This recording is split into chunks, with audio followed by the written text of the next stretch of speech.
What is up, guys? It's Nisho here, and we do have some exciting news for you guys before we get into the meat of the actual video. So apparently, Gladiator Beast and the Burning Abyss monster have been revealed for link support, and it's actually pretty crazy that these two archetypes that are pretty much kind of like fan favorites. Gladiator Beast once being like a world-topping deck, and Burning Abyss being probably one of the most favorite TCG exclusive archetypes, or what was originally TCG exclusive. So yeah, it's nice that they're both getting their own link monsters, and although we haven't seen them yet, or even have like a hint to what they look like, or what their effects are going to be, or even their link arrows, it's just nice to know that both these decks are getting support at this point in time. So yeah, also some V Jump promos will be link monsters, but nobody really cares about that. So I will be doing videos about those two cards when they actually get revealed.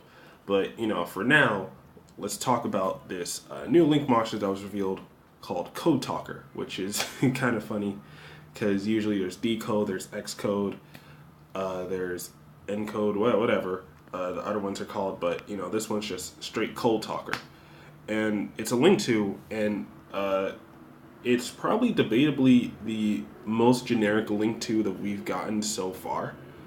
Just because it can use any Link 2 monsters. I don't think we've gotten another Link 2 this generic. So any 2 effect monsters, and it points up and down. So it gets one on your field, one on your opponent's field. Which, honestly, it's not the best, but just because it's so generic, we can kind of give it a pass. So it gains 500 attack for each monster it points to, and it can't be destroyed by battle or by an opponent's card effect while it points to a monster. So pretty much what it does here is that it's giving you or gives it itself protection pretty much for just pointing to a monster in general. So if your opponent summons a monster in the zone above it, which they probably won't, or they'll avoid doing because it will be a real stupid thing to do, he wouldn't be able to be destroyed by battle or by an opponent's card effect. Also, while you put a monster under it. So, if you put a monster that also can't be destroyed by battle by card effect, you can kind of have a little soft lock going on there. So that's pretty cool. And yeah, since it gains 500 attack for each monster it points to, it can get up to 2,300, but it only has 1,300 normally. So if you only have a monster pointing to it, it's only going to be 18, which isn't really that strong for 2 monsters. Even if it can't be destroyed, I think they could have gave it a little more attack. Like they could have bumped it up to like 15 to have like a nice 2,000. Like that would have been a nice number to have. And then to have your opponent pointing to it as well, it could have been like 2,500. I think that would have been a better choice on Konami's side. But it's still not bad. And simply because it's real easy to summon, unfortunately, it does use effect monsters, which oh wait, I just said this was the most generic Link too.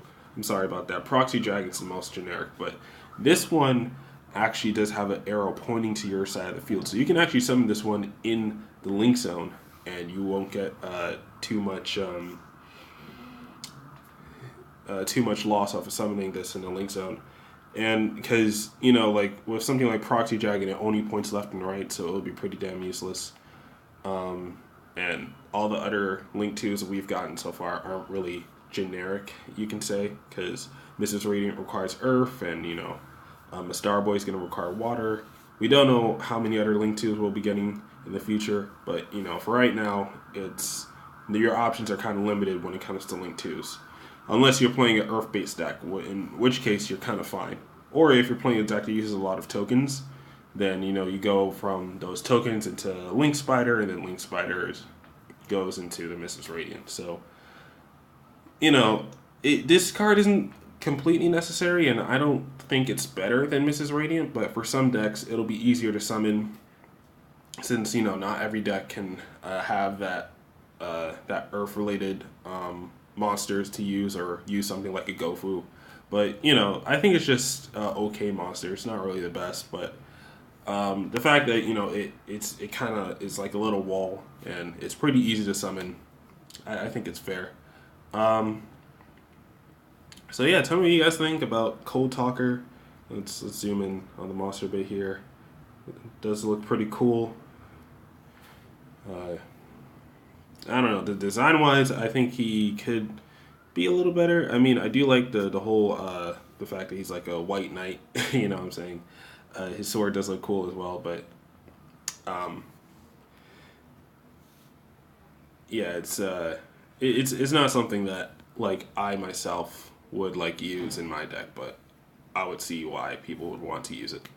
So that's really all I have for now. Hope you guys enjoyed. This is Nisha here.